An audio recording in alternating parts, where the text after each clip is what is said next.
Avez-vous déjà ressenti un appel profond, une aspiration à une vie plus grande, même au milieu des défis et des tentations? L'histoire que nous allons partager aujourd'hui est celle d'un jeune homme qui a répondu à cet appel avec une joie et une détermination extraordinaires. Bienvenue sur la chaîne Messages divins, où nous partageons les messages de Dieu Tout-Puissant pour vous et votre famille. N'oubliez pas de vous abonner pour ne manquer aucune de nos vidéos inspirantes.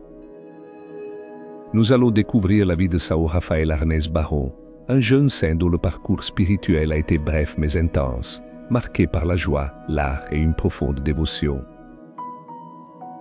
Sao Rafael Arnaiz Barron est né dans une famille catholique, aimante et cultivée. Ses parents ont rapidement reconnu ses talents artistiques, lui offrant des cours de dessin à l'âge de 15 ans. Cette passion l'a naturellement conduit à s'intéresser à l'architecture.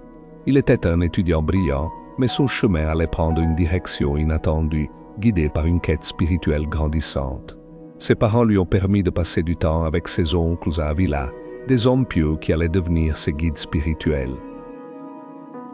Dans ses écrits, Sao Rafael confie son incapacité à prier, une découverte à la fois merveilleuse et terrifiante.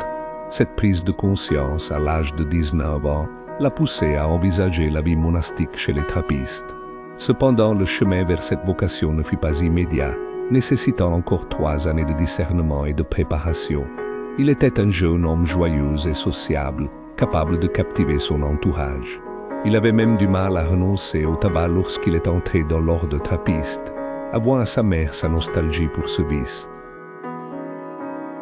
Malgré ses difficultés initiales, Sao Rafael a surmonté ses faiblesses avec une détermination admirable.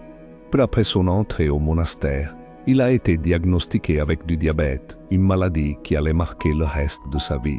Cette condition l'a contraint à quitter la communauté pour soigner sa santé fragile, débutant ainsi un chemin de souffrance qu'il a accepté avec une joie rédemptrice.